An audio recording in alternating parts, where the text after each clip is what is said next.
Hello everyone, welcome to round study.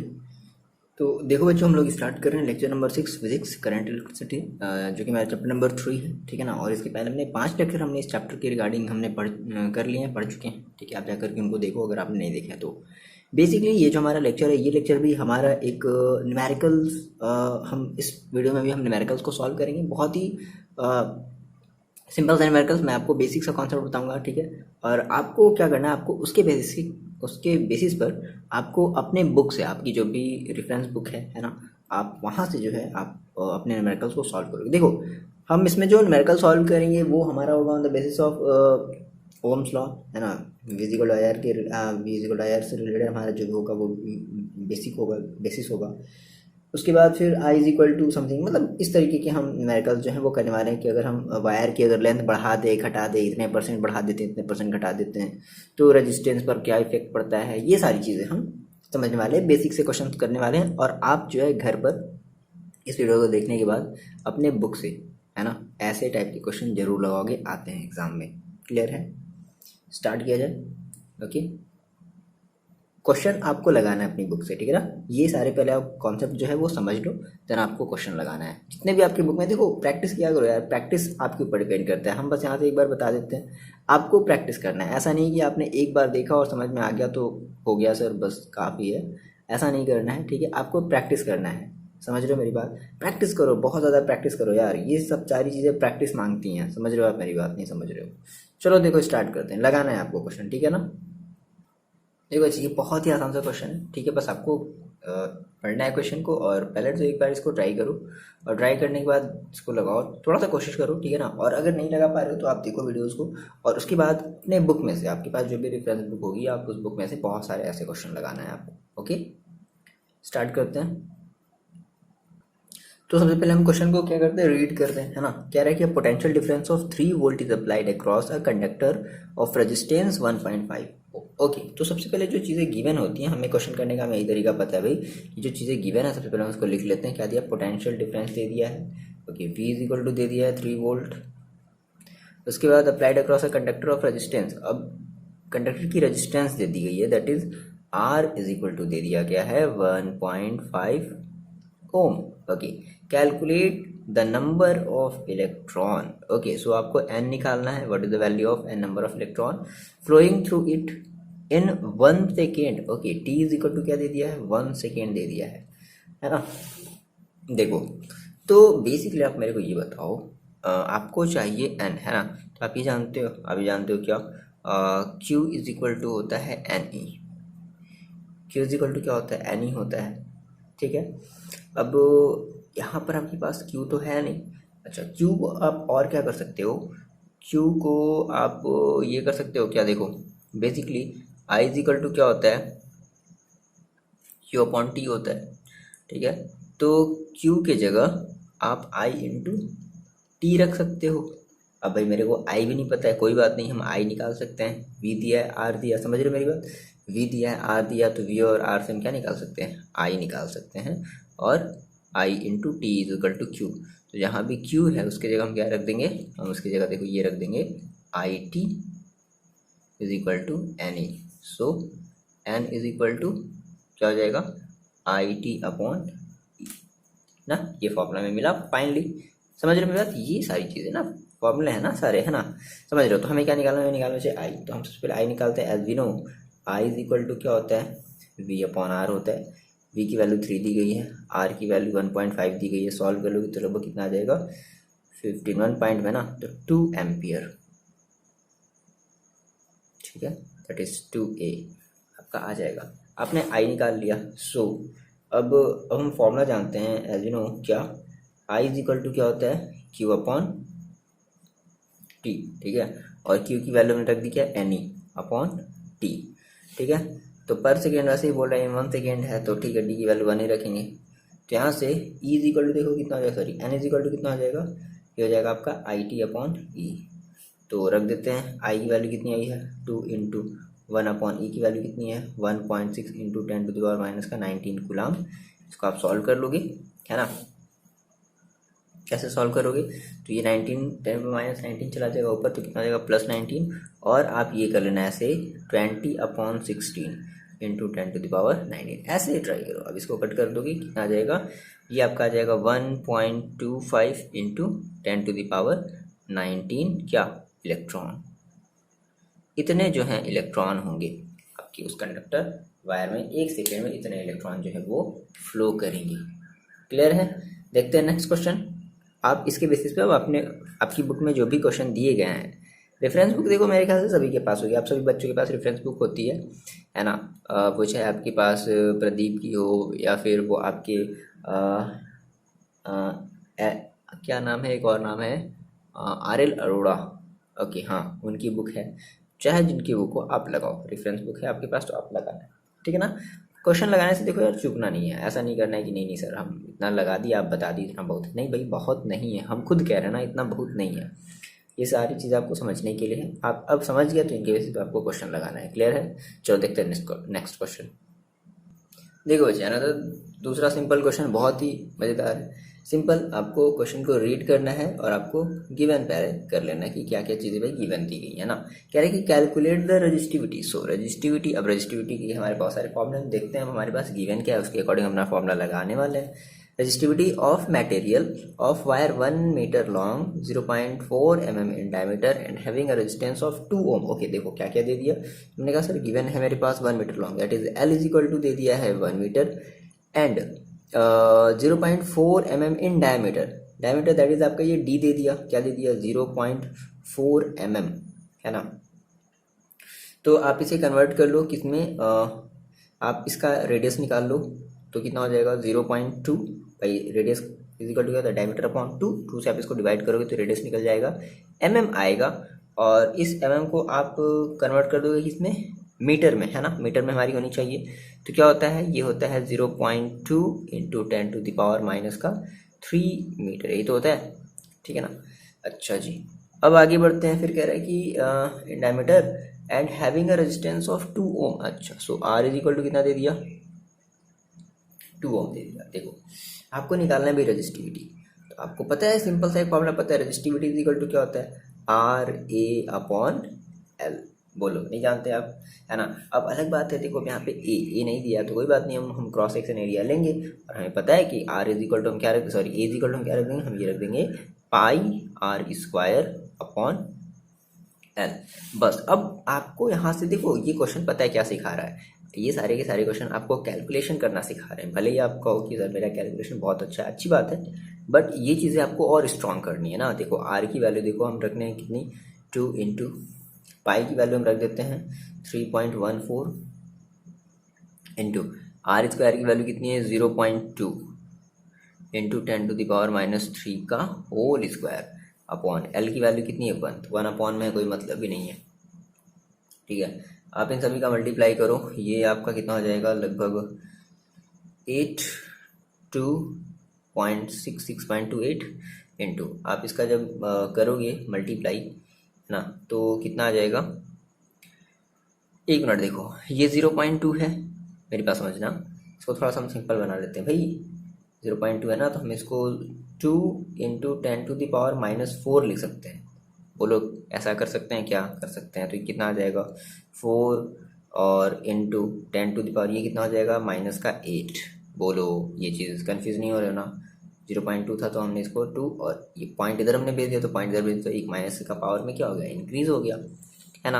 अब इसका multiply कर लो सिंपली, आप कितना आ जाएगा? ये आपका आ जाएगा 25.12 इंटू 10⁻⁻8, ठीक है? पॉइंट एक पॉइंट और इधर खिसका लेते हैं, तो 2.512 इंटू 10⁻⁻7, और रजिस्टिविटी है तो रजिस्टिविटी की यूनिट क्या होती है? ओम मीटर। देख लो यहाँ से, ओम इंटू मीटर, ये आपकी होती है रजिस्टिविटी। क्लियर है? तो ऐसे क्वेश्चन भी आपको मिलेंगे, और ऐसे क्वेश्चन आपको अपनी बुक से लगाना है। अभी तक ये सब बेसिक देखो, एक ये सिंपल नॉर्मल हम क्वेश्चन लेकर ये कर रहे हैं, और आपको अब क्या करना है? आपको अब ऐसे क्वेश्चन को अपनी बुक में देखना है और लगाना है, ठीक है?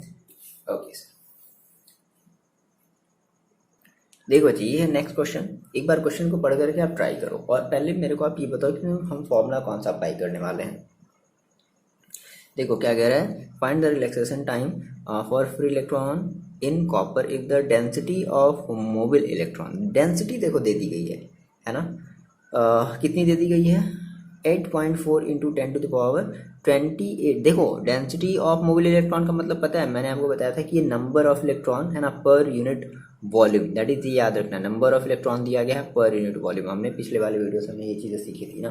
तो ये डेंसिटी आप इसको नहीं बोलोगे, आप कहोगे कि नंबर ऑफ इलेक्ट्रॉन्स है, बस कितना है पर यूनिट वॉल्यूम में, है ना, एक यूनिट वॉल्यूम में इतने आपके इलेक्ट्रॉन्स है।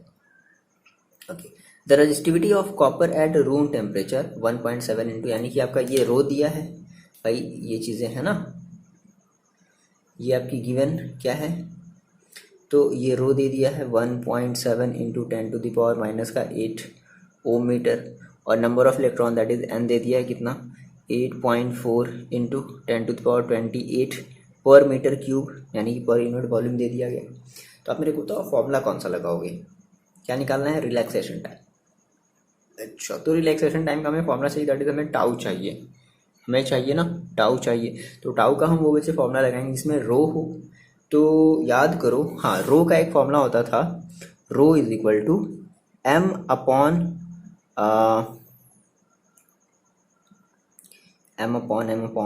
हाँ ई स्क्वायर और एन इंटू टाउ, ठीक है। और आपको यहीं से ये टाउ चाहिए, रिलैक्सेशन टाइम चाहिए। सो यहाँ से आप टाउ इज इक्वल टू निकालो, कितना हो जाएगा, टाउ इज इक्वल टू, ये टाउ इधर चला गया तो कितना हो गया, M upon E square N रो, ठीक है। अब ये m पता है आपको, क्या है m पता है आपको, पता है ये m होता है मास ऑफ इलेक्ट्रॉन, ठीक है ना। तो मास ऑफ इलेक्ट्रॉन कितना होता है आपको ये याद रहना चाहिए, 9.1 इंटू 10⁻31 kg, ठीक है, अपॉन ई के, सॉरी ई एन है, सॉरी ई के पावर स्क्वायर है ना, हाँ ई स्क्वायर। तो ई स्क्वायर की वैल्यू आप रखोगे कितनी, 1.6 इंटू 10⁻19 का होल स्क्वायर इंटू एन की देखो वैल्यू आपको रखनी है, कितनी रखनी है,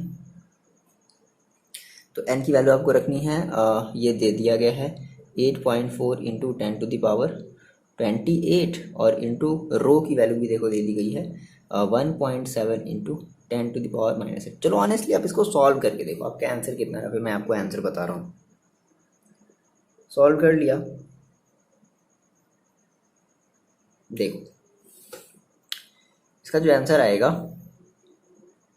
आप अपना चेक करना, आप सही कर पा रहे हो कैलकुलेशन या गलत कर रहे हो यहाँ से, है ना। और अगर आप सही कर ले रहे हो दैन बड़ी अच्छी बात है, और अगर गलत करो बच्चे तो फिर आप प्रैक्टिस करो कैलकुलेशंस की, ठीक है। देखो कितना आएगा, ये आपका आएगा कितना आ रहा है आपका 2.49 इंटू 10⁻⁻14 सेकेंड।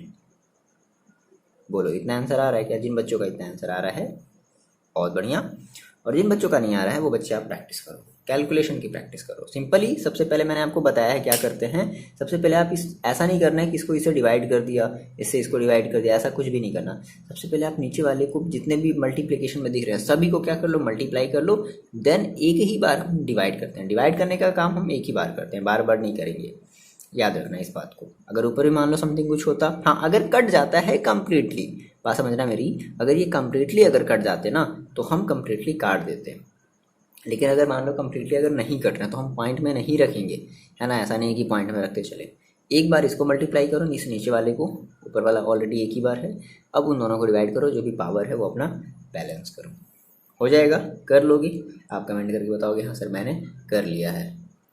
ओके बच्चे, अब यहाँ से मोस्ट इंपॉर्टेंट आपका एक क्वेश्चन है, इस टाइप के क्वेश्चन आप जरूर लगाओगे, ठीक है। बहुत ही प्यारा सा क्वेश्चन है, आपको लगाना जरूर है, इस टाइप के क्वेश्चन को आप जरूर ही लगाओगे। देखो क्वेश्चन क्या है, सबसे पहले आप देख लो। देखो बच्चे ये है क्वेश्चन, वीडियो को पॉज करो, एक बार क्वेश्चन को पढ़ लो। पढ़ लिया, देखो क्या कह रहा है, एक बार पढ़ते हैं फिर से आप मेरे साथ पढ़ो। देखो कह रहा है कि वायर ऑफ रेजिस्टेंस 5 ओम, ठीक है ना, 5 ओम की आपके पास रेजिस्टेंस है, एक मतलब वायर की रेजिस्टेंस की एक वायर है, is drawn out so that its length is increased, है ना। अब उसके लेंथ को बढ़ा दिया गया ऐसे, मतलब उसके लेंथ को ऐसे बढ़ा दिया गया by twice its original length, ठीक है। जो भी उसकी ओरिजिनल लेंथ थी उसके ट्वाइस का, है ना, by twice its original length. Okay, length is increase by twice its original length. Calculate, क्या करना है, इट्स न्यू रेजिस्टेंस, है ना। तो हमें इसका न्यू रेजिस्टेंस क्या है, कैलकुलेट करना है। ओके, देखो इस टाइप के क्वेश्चन में आप ध्यान रखना, लेंथ अभी आपकी समथिंग कुछ थी, आपने इसका लेंथ क्या कर दिया, बढ़ा दिया, ठीक है। और आपको पता है कि अगर लेंथ अगर बढ़ गया तो इसकी जो नई वाली जो रेजिस्टेंस होगी वो भी क्या हो जाएगी, बढ़ जाएगी। और ये वैसी बात है, आपने पढ़ा है, ये आपने थ्योरी में तो आपने पढ़ा है ना, लेंथ बढ़ाओगे तो आपकी रेजिस्टेंस भी क्या होगा, बढ़ेगा। अच्छा, और एक बात याद रखना कि अगर लेंथ बढ़ा रहे हो तो मान लो अभी पहली वाली लेंथ जो थी, अगर मान लो वो एल थी, L1 थी, और दूसरी लेंथ मान लो अगर L2 हो गई, तो याद रखना कि अब इस केस में, फर्स्ट केस में मान लो अगर आपका इस वायर का जो एरिया है वो मान लो अगर A है, A1 है, तो अब इसका एरिया कितना हो जाएगा, A2 हो जाएगा। ध्यान रखना ये एरिया भी चेंज होगा। अच्छा, चेंज क्या नहीं होगा यार, एक बात याद रखना, क्या चेंज नहीं होगा, वॉल्यूम। वॉल्यूम नहीं चेंज होगा ना भाई, समझ रहे मेरी बात, ठीक है। मतलब इसी वायर को खींच करके बढ़ाया जा रहा है, ध्यान रखना मेरी बात, क्या किया जा रहा है, इसी वायर को खींच दिया गया और इसको अब इसकी जो लेंथ है वो बढ़ गई, लेकिन इसकी वॉल्यूम तो सेम रहेगी। ये जस्ट देखो वैसा ही हो गया कि आपने कहा कि मेरे पास बाल्टी में 10 लीटर वाटर थे और उन 10 लीटर वाटर को हम एक लीटर वाटर एक लीटर वाले बॉटल में हम डिस्ट्रीब्यूट कर दिए। तो ओवरऑल अभी भी हम अगर सभी वाटर को मिला करके देखें तो सभी वाटर की जो वॉल्यूम क्या होगी, सेम होगी। सेम वैसा ही इसका कहानी है, हमने इसको ऐसे खींचा और ये इतना ऐसे बढ़ गया, इसका लेंथ चेंज हो गया, इसकी एरिया चेंज हो गई, बट इसकी वॉल्यूम क्या होगी, अभी भी सेम होगी, क्योंकि ये इसी को खींच करके बनाया गया है। ये बात ध्यान रखना, ठीक है ना। ओके, तो जैसा कि हमने आपको बताया, हमें क्या मानना पड़ेगा, हमें दो लेंथ मानने पड़ेंगे। हमने कहा सर लेट कर लेते हैं, क्या लेट किया जाए, वायर ऑफ रेजिस्टेंस। चलो मान लो हमने कहा सर जो ओरिजिनल रेजिस्टेंस हमारी उस वायर की वो कितनी है, R1 ले लेते हैं 5 ओम।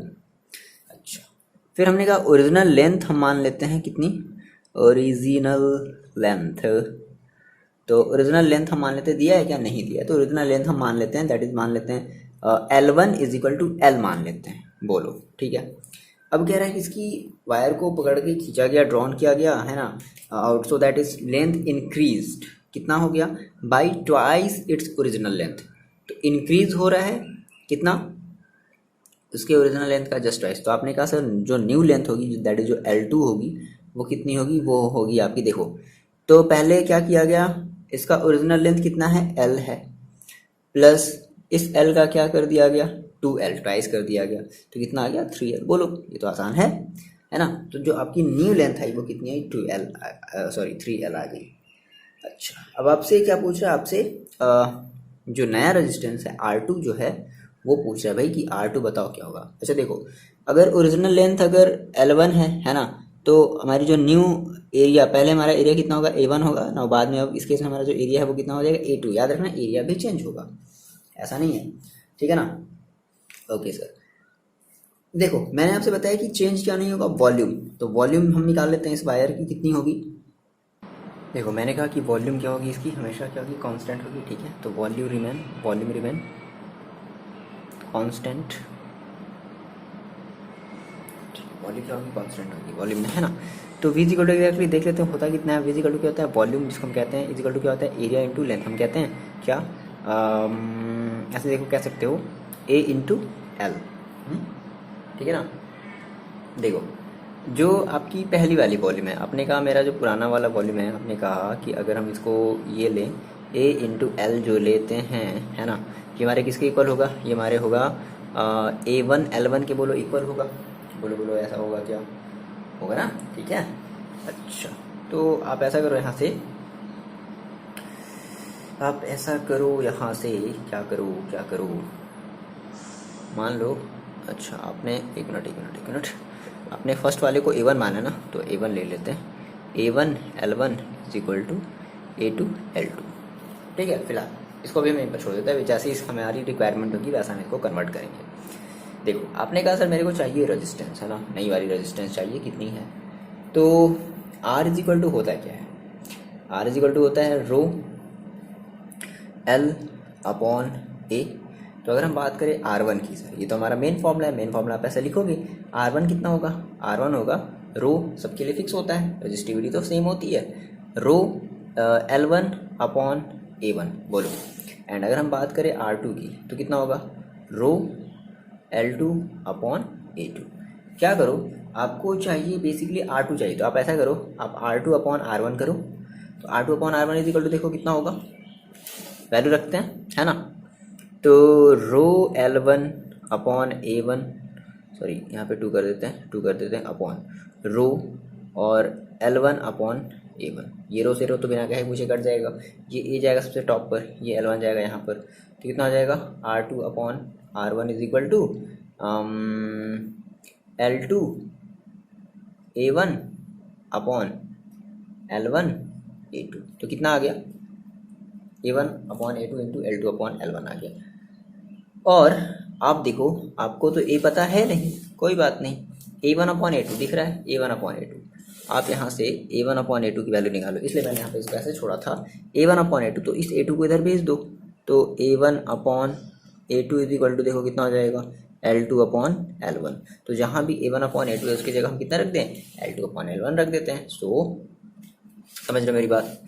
देखो आपने कहा sir R2/R1 is equal to A1/A2 की जगह कितना रख दिया जाए L2/L1, तो कितना हो जाएगा L2/L1 का होल स्क्वायर हो जाएगा क्या, बताओ मेरे को, बताओ। इतनी बात क्लियर है, इतनी बात क्लियर है, ठीक है, ये हो जाएगा। अब आपको पता है क्या, एक मिनट, R2/R1 है ना, तो R2/R1 is equal to L2/L1। देखो L2 की वैल्यू आपको पता है 3L, कितनी है 3L अपॉन L1 की वैल्यू आपको पता है L, और इस पूरे का क्या होल स्क्वायर, ये L से L कैंसिल आउट हो गया, तो R2/R1 इज इक्वल टू कितना बचा 9, सो R2 इज इक्वल टू कितना बच गया, तो 9 इंटू कितना, R2 की वैल्यू कितनी दी गई 5, तो कितना हो गया R2 इज इक्वल टू 45 ओम। ऐसे करेंगे क्वेश्चन, आ रही मेरी बात समझ में, इस तरीके से आपको क्वेश्चन को सॉल्व करना है, ठीक है ना। इसके बाद एक और मोस्ट इंपॉर्टेंट क्वेश्चन देखते हैं, परसेंटेज इंक्रीज बोल दे, है ना, हम ऐसे क्वेश्चन देखते हैं, ठीक है, परसेंटेज इंक्रीज वाले। देखो बहुत ही प्यारा सा क्वेश्चन है, ठीक है, कह रहा है कि अब copper wire is stretched to make 20% longer, उसको खींचा गया और 20% जो है वो लंबा बना दिया गया। अभी हमारी जो इसके पहले जो क्वेश्चन थे वो परसेंटेज में नहीं दिए गए थे, अब ये जो आपका क्वेश्चन है वो परसेंटेज में दिया गया है, ठीक है। ओके, तो ये कह रहा है कि what is the percentage change in its resistance, तो अब जो नया जो रेजिस्टेंस आया है आपको उसका परसेंटेज चेंज बताना है ना। देखो आपको एक फॉर्मूला पता था, आपने क्लास 11th में एक फॉर्मूला पढ़ा था कि अगर परसेंटेज चेंज अगर बोलता है, जैसे मान लो अगर हम रेजिस्टेंस की बात कर रहे हैं, तो मान लो कि जो हमारा नया वाला रेजिस्टेंस है मान लो R डैश है, तो R dash minus R upon 100%, ठीक है, ओके इंटू 100% करेंगे, sorry, R dash minus R into और यहाँ पे होगा हमारा ओरिजिनल रेजिस्टेंस होगा इंटू 100%। ये आपका मेन फॉर्मूला है परसेंटेज चेंज का, आपने ये क्लास 11th में पढ़ा था, ठीक है ना जी, ये आपने क्लास 11th में पढ़ा था, ठीक है ना, परसेंटेज वाले चैप्टर में जब आपने एरर वेरर जब आपने पढ़ा था ना, तो ये सारी चीज़ें आई थी इसमें, परसेंटेज चेंज के बारे में पढ़ा था। तो हमें ये हमारा R डैश क्या ओरिजिनल रेजिस्टेंस है और R हमारी अभी ये नई वाली रेजिस्टेंस। देखो मेरी बात समझ रहे हो, ये बात आप अपनी कॉपी में लिख लो, ये हमारा क्या है, इसी को हम कहते हैं परसेंटेज चेंज, है ना, इन इट्स न्यू रेजिस्टेंस, ठीक है। देखो मतलब जो भी आपका जो भी कह लो कि ओवरऑल जो हमारा परसेंटेज चेंज कितना है तो हम ऐसे निकालते थे। ओके, बहुत ही आसान है, मेरी बात ध्यान समझना। तो मान लेते हैं भाई, लेट इट्स ओरिजिनल लेंथ कितनी है, L है, इसकी ओरिजिनल लेंथ हम मान लेते हैं क्या है L है, ठीक है। और अब क्या किया गया कि इसमें 0.2% का, सॉरी ये 0.2% है, ओके, हम क्वेश्चन के अकॉर्डिंग चलते हैं, 0.2%, ठीक है। अब क्या किया गया इसमें 0.2% का क्या किया गया, इंक्रीमेंट किया गया। तो हमने कहा कि after increment, after length increases कितनी 0.2%, तो बताओ न्यू लेंथ कितनी हो जाएगी, कोई आइडिया कैसे करेंगे सर, ये तो बहुत आसान है, तो कर सकते हो आप। न्यू लेंथ देखो, तो जो न्यू लेंथ है वो ओरिजिनल लेंथ की 0.2% है, यानी कि जब न्यू लेंथ देखो पहले कितनी थी L थी, समझ रहे हो, पहले की लेंथ कितनी थी L थी, अब L प्लस 0.2% ऑफ L। मेरी बात समझो, जैसे आपने कहा था मेरे पास 5 मीटर लंबा एक वायर था, और आपने इसको 1 मीटर लंबा खींच दिया, तो आपकी इसकी लेंथ कितनी हुई, क्या केवल 1 मीटर हुई, नहीं, अब आपकी इसकी लेंथ 6 मीटर हो गई ना, समथिंग जस्ट वैसे ही है। 5 तो आप पहले से रखोगे प्लस 1 और ऐड कर दोगे, समझ रहे हो मेरी बात? तो हमने अभी वैसे ही किया, हमने इसका परसेंटेज ले लिया ऑफ एल, और हमने जितना इसका लेंथ पहले से था हमने उसमें एल ऐड कर दिया। निकाल लो कि आप तो कितना आ जाएगा, एल प्लस 0.00 एल, 002 होगा, 002 एल, यही तो आएगा भाई। देखो देखो देखो, एल प्लस 0.2 अपॉन 100, परसेंटेज का मतलब क्या होता है 1/100 ऑफ एल, तो कितना हो जाएगा, एल प्लस डिवाइड कर दो 0.002 एल, तो कितना आ जाएगा 1.002 एल। ये आपका नया लेंथ आया, समझ रहे हो मेरी बात? न्यू लेंथ आई, और न्यू लेंथ को मान लो हमने क्या दिया, एल डैश, क्या कह दिया, एल डैश। अच्छा, मैंने आपको स्टार्टिंग में एक चीज़ बताया था इसके पहले वाले क्वेश्चन में कि वॉल्यूम हमेशा वायर की क्या होगी, सेम होगी, है ना, वॉल्यूम सेम होगी भाई। बाल्टी वाले मैंने आपको एग्जांपल दिया था, ठीक है। देखो मैंने कहा कि since volume of wire remain constant, ठीक है, तो क्या हो जाएगा, देखो A L is equal to A dash L dash. मान लो कि अगर न्यू एरिया अगर मान लो ए डैश होता है और न्यू लेंथ आपका अगर एल डैश है, तो न्यू वॉल्यूम क्या हो जाएगा, ये दोनों आपस में क्या होंगे, इक्वल होंगे, है ना। यहाँ से आपको फिर से वही रिक्वायरमेंट पड़ेगी, क्या, ए अपॉन ए डैश की रिक्वायरमेंट होगी, या आप इसको यहीं तक छोड़ दो, आगे जैसे रिक्वायरमेंट होगी आप निकाल लेना, ठीक है, या आप थोड़ी ना करना चीज़ों को। ओके, अब आपने ये निकाल दिया, अब आप ये बताओ कि इसकी ओरिजिनल जो रेजिस्टेंस होगी वो कितनी होगी, ओरिजिनल रेजिस्टेंस,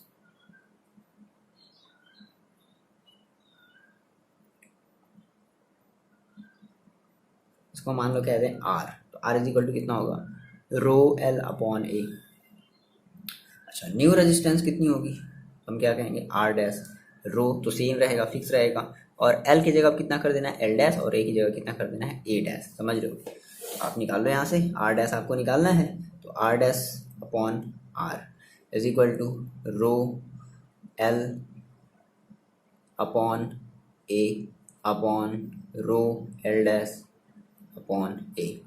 ये जगह यहाँ पर, ये जगह यहाँ पर, ये आर, रो से रो कैंसिल आउट हो जाएगा, तो क्या बचेगा, R dash upon R is equal to A L, है ना, ए डैश कितना हो जाएगा, ये आपके पास आ जाएगा, एक मिनट यार उल्टा कर रहे हैं, देखो वैल्यू हमने यहाँ पे आर डैश रखा है ना, तो यहाँ पे हम क्या रखेंगे, एल डैश ए डैश रखेंगे, और यहाँ पर आर रखे हैं तो एल अपॉन ए रखेंगे, तो ये आपके पास हो जाएगा, रो से रो कैंसिल, ये गया सबसे टॉप पर, तो क्या बचेगा, L dash A upon L A dash, ठीक है।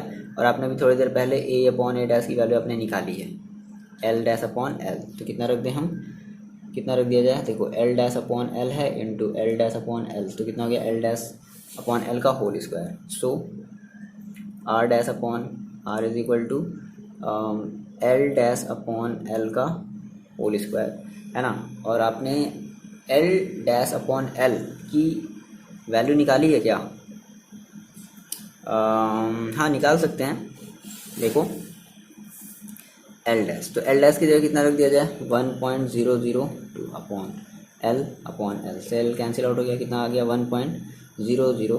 तो हमने कहा कि इस एल डैश अपॉन एल की वैल्यू कितनी रख दी जाए, 1.002 का होल स्क्वायर, और आप जब इसको स्क्वायर को तोड़ोगे तो ये आपको मिलेगा लगभग 1.004 लिखना है। ये चीज़ आप इसको स्किप नहीं कर सकते, नहीं लिखोगे गलत, ऐसा नहीं कि 1 लिख करके छोड़ दोगे, परसेंटेज ज़्यादा है क्लास 11 चैप्टर परसेंटेज, ठीक है ना, उसमें आपको हर एक पॉइंट तक जाना होता था, ठीक है ना, मिनिमम 3 पॉइंट या 4 पॉइंट तक जाना होता था, ठीक है।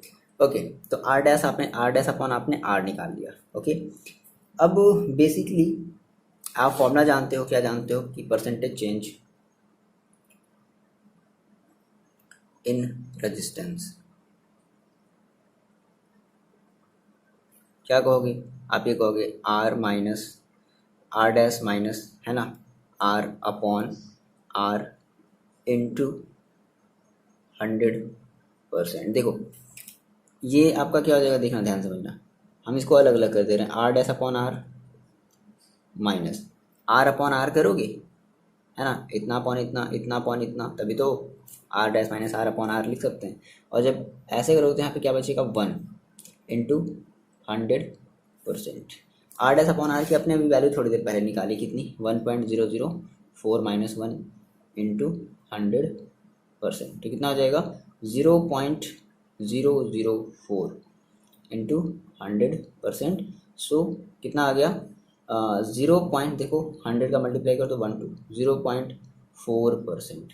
ये आपका आया परसेंटेज चेंज, बहुत ही कम। समझ में आया कैसे क्वेश्चन करना है? एक बार आप फिर से वीडियो को पॉज करके फिर से एक बार आप ट्राई करो, ठीक है। चलो ये कर लिया। चलो आप इसका मेरे को आंसर बताओगे, सेम क्वेश्चन है, देखिए कितने बच्चों को समझ में आया है। आप कमेंट करके बताओगे हाँ सर ये वाला ऑप्शन है, और मैं आपको इसका आंसर बताने वाला नहीं हूँ। आप कमेंट करके बताओगे तभी मैं बताऊँगा हाँ आपका ये गलत है या फिर सही है, ठीक है। देखें आप कितना पढ़ रहे हो, है ना, कम से कम ये तो देखा जाए, पहले क्यों बता दिया जाए। चलो आप ये करके बताओगे, आप ये करोगे और आप इसका आंसर कमेंट में करोगे, और अगर मेरे को अगर नोटिफिकेशन मिलता है तो मैं आपकी कमेंट का रिप्लाई दूंगा। ठीक है। तो फिलहाल देखो वीडियो को रखते हैं यहाँ पर, और आपको देखो अब क्वेश्चन खुद से लगाना है, ठीक है ना। बहुत सारे क्वेश्चन हैं, हम सारे के सारे क्वेश्चन नहीं लगा सकते, तो आप क्वेश्चन खुद से लगाओ और कोशिश करो कि सारे क्वेश्चन लगाओ, ठीक है। देखो हमें जितनी बातें बतानी होती है बच्चे वो हम आपको बता देते हैं, ठीक है ना। हमें जितना पढ़ाना होता है हम आपको पढ़ा देते हैं। अब डिपेंड करता है आपके ऊपर कि आप अपने घर पर इस चीज़ को कितना पढ़ते हो, ठीक है, कितना सिंसियरली पढ़ते हो, ये चीज़ आप पर डिपेंड करता है। समझ रहे हो मेरी बात? तो आप इसका आंसर आपको जो है वो कमेंट करना है ना। ऑप्शन ए होगा सर, ऑप्शन बी होगा, ऑप्शन सी होगा या ऑप्शन डी होगा, कौन सा होगा आपको ये कमेंट करके बताइए। मिलते हैं नेक्स्ट वीडियो में, और पढ़ाई करते रहो, और इसके बहुत सारे आप क्वेश्चन लगाओगे। रेफरेंस बुक ले लो और उसमें से क्वेश्चन को लगाओ, ठीक है ना, सॉल्व करो, ठीक है। मिलते हैं नेक्स्ट वीडियो में, पढ़ाई करते रहो और अपना ख्याल रखो।